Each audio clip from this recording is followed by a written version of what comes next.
Découvrez une pratique d'auto-guérison inédite avec le programme Je dis oui à la vie.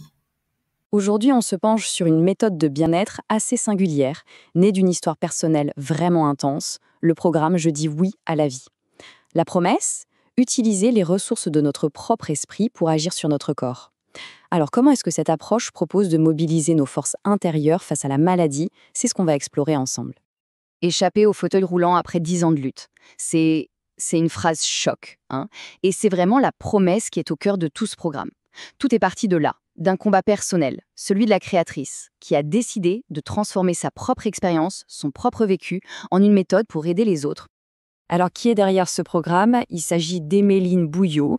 Et ce qui est important de comprendre, c'est que sa méthode n'est pas sortie de nulle part. Non, elle est directement tirée de son propre parcours, une expérience qu'elle-même décrit comme une véritable victoire sur la maladie. Et quand on regarde son histoire, on comprend mieux. Elle a été marquée par des diagnostics vraiment lourds. La source parle de 6 affections au total, dont 2 déclarées incurables. On parle notamment de spondylarthrite ankylosante et de psoriasis en gouttes. Ce sont des maladies que la médecine conventionnelle voit comme chroniques, très difficiles à gérer. Et c'est justement en surmontant tout ça, tous ces défis, qu'elle aurait construit les bases de sa méthode. Bon, maintenant qu'on a vu l'histoire personnelle assez incroyable qui est à l'origine de tout ça, passons au programme lui-même. Qu'est-ce qu'il promet concrètement? Quels sont les objectifs de cet accompagnement? Alors voilà les 5 grands objectifs, on voit bien. Restaurer la santé, le bien-être, soutenir les traitements médicaux. Mais ce qui ressort vraiment, le point central, c'est l'idée de participation active. Il s'agit de guider la personne pour qu'elle devienne actrice de sa propre guérison, en allant chercher, en activant ce que la méthode appelle les capacités d'auto-guérison du corps. Très bien, mais la question c'est comment on fait? Comment est-ce qu'on atteint ces objectifs?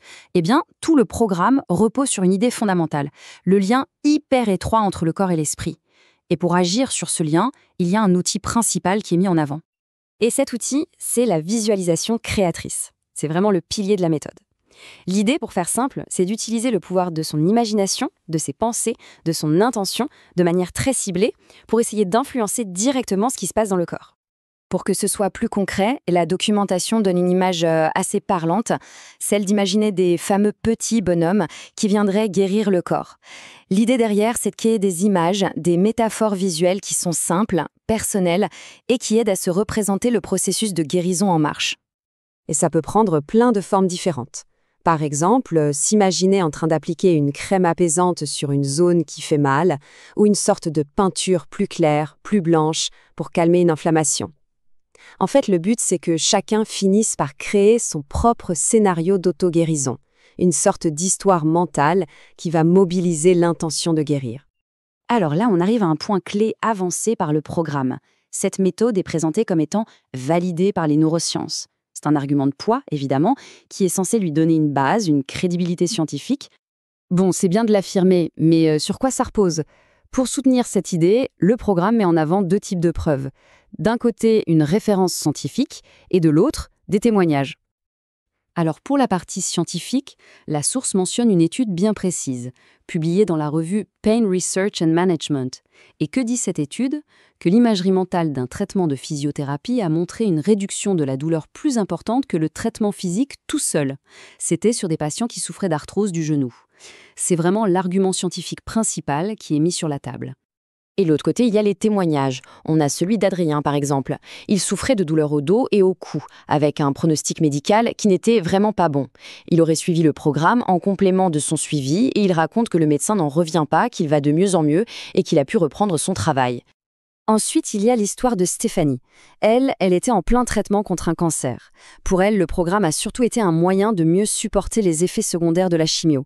Mais plus que ça lui a permis de se sentir à nouveau actrice de son traitement, à un moment où, on peut l'imaginer, elle avait l'impression de perdre le contrôle sur tout. Et puis un dernier témoignage, celui de Joséphine, qui est assez fort. Elle souffrait d'un problème sanguin grave, une thrombocytopénie. Elle explique que grâce au programme, elle a réalisé qu'inconsciemment, elle était prête à mourir. Une prise de conscience énorme. Et elle raconte que juste après ça, ses plaquettes se sont stabilisées. Alors là, attention, il y a un point absolument essentiel à souligner. La documentation du programme le martèle, c'est une approche complémentaire. Ça veut dire qu'elle ne remplace en aucun cas un suivi ou un traitement médical. C'est vraiment une précision cruciale, il ne faut pas l'oublier. Parce qu'au-delà de la technique de visualisation, ce qui est proposé, c'est aussi toute une philosophie, une autre manière de voir et d'aborder la maladie. Et cette philosophie, c'est quoi? C'est de dire que la maladie n'est pas forcément une fin en soi, une fatalité. Elle peut aussi être vue comme un signal, peut-être même une occasion de changer quelque chose, de grandir. C'est une invitation à se servir de cette épreuve comme d'un levier pour une transformation personnelle. Et pour ceux que ça intéresse, comment ça se passe concrètement?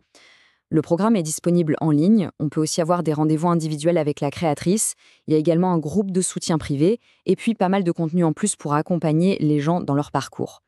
Finalement, toute cette approche nous laisse avec une question assez fondamentale. Est-ce que la maladie, c'est juste une fatalité qu'il faut combattre à tout prix? Ou est-ce que ça peut être aussi parfois une opportunité, un message qui nous invite à changer quelque chose dans notre vie? Recommandations pour le programme Je dis oui à la vie. Il est particulièrement bénéfique pour les personnes qui ont des maux de ventre ou des maux de dos, des migraines fréquentes, des tendinites récurrentes, des problèmes de peau, voire qui sont en suite opératoire, car le corps a besoin d'être soutenu pour se guérir. Mieux vaut prévenir que guérir. Vous pouvez obtenir gratuitement cet e-book, les 10 questions à se poser pour prévenir les somatisations. Vous trouverez les informations dans la description, ainsi que celle au sujet de Emmeline Bouillot.